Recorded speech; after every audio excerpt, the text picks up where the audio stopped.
नमस्कार दोस्तों, आपके अपने चैनल पर स्वागत है।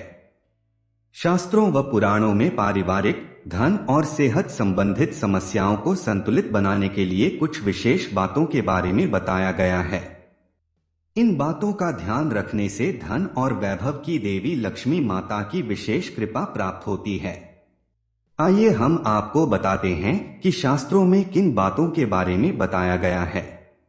कहा जाता है कि जब किसी चीज की आदत लग जाती है, अगर उसे वक्त रहते सही नहीं किया जाए तब वह धीरे धीरे हमारी शख्सियत बन जाती है। ये आदतें न केवल आपकी रोजमर्रा की जिंदगी को बदल देती हैं, बल्कि रुपए पैसे का भी अभाव बना रहता है। साथ में महंगाई का जो दौर चल रहा है, उसमें अपने सपनों को पूरा करना जैसे ईद का चांद की तरह हो गया है।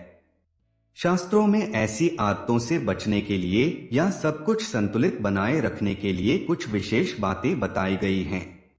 इन बातों को अगर ध्यान में रखेंगे तो जीवन में कभी भी धन धान्य की कमी नहीं होगी। आइए जानते हैं, अगर रुपए पैसों की कमी नहीं करना चाहते हैं तो किन आदतों से दूरी बनाकर रखनी होगी। बहुत से लोगों की आदत होती है कि वह मुख्य द्वार के पास बैठ जाते हैं, लेकिन यह एक बड़ा दोष है। वास्तु विज्ञान के अनुसार घर का मुख्य द्वार एक मुख की तरह होता है और उसके पास बैठने से प्रगति बाधित हो जाती है। वहीं कुछ लोगों में आदत होती है कि वह जाने अनजाने मलिन व गंदे कपड़े पहन लेते हैं, जो कि शुभ नहीं है। ऐसा करने से स्वास्थ्य और मन दोनों ही प्रभावित होते हैं। साथ ही गंदे कपड़े व्यक्ति के विकास में बाधा बनते हैं। हमेशा ध्यान रखें कि सूर्योदय के बाद और सूर्यास्त के समय कभी नहीं सोना चाहिए। साथ ही इस समय घर में साफ सफाई यानी झाड़ू पोछा नहीं करना चाहिए। शास्त्रों में बताया गया है कि ऐसा करने से आयु व धन की हानि होती है। इस समय देवी देवताओं की पूजा अर्चना करनी चाहिए। अगर इस समय सोते रहे तो उनकी नाराजगी का सामना करना पड़ता है। कई बार ऐसी स्थिति बन जाती है या फिर आदत भी होती है कि खाना खाने के बाद घर में जूठे बर्तन कहीं भी रख देते हैं। साथ ही रात के जूठे बर्तन को सुबह के समय धोया जाता है। यह सही नहीं है। ऐसा करने से माता लक्ष्मी नाराज होती हैं, इसलिए जूठे बर्तन को एक जगह रखें और रात के बर्तनों को रात में साफ करके रख दें।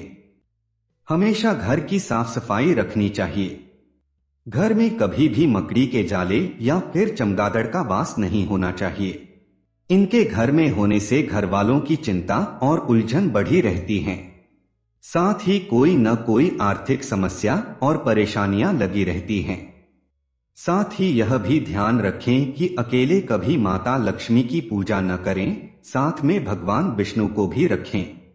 दोनों की साथ में पूजा करने से विशेष कृपा प्राप्ति होती है। बिना किसी जरूरत के धन खर्च करना, याद करने के लिए जमीन पर लिखना या फिर हर काम में मनमानी करना अच्छी बात नहीं है। अगर ये आदतें आपके अंदर हैं तो इनको बदल लें। धन व खर्च के मामले में मनमानी करने से बचना चाहिए, ताकि जरूरत के समय पर आपको कोई परेशानी न हो। इसमें अपनी निजी संपत्ति का भी ध्यान रखें। बहुत से लोगों में दांत रगड़ने की भी आदत होती है। ऐसा करना सही नहीं माना जाता। यह आपकी चिंता और स्वास्थ्य समस्याओं को बढ़ाता है। अगर यह आदत है तो इसमें सुधार लाएं। दांत रगड़ने से दुख बढ़ते हैं और आर्थिक स्थिति बिगड़ने लगती है। वहीं ईश्वरीय कृपा पाने के लिए दान करना बहुत शुभ माना गया है। दान केवल धन से नहीं होता है, बल्कि किसी जरूरतमंद की मदद के लिए आगे आना भी दाना माना गया है। जो व्यक्ति दानी या उदार नहीं होता, उसके पास धन कभी नहीं टिकता।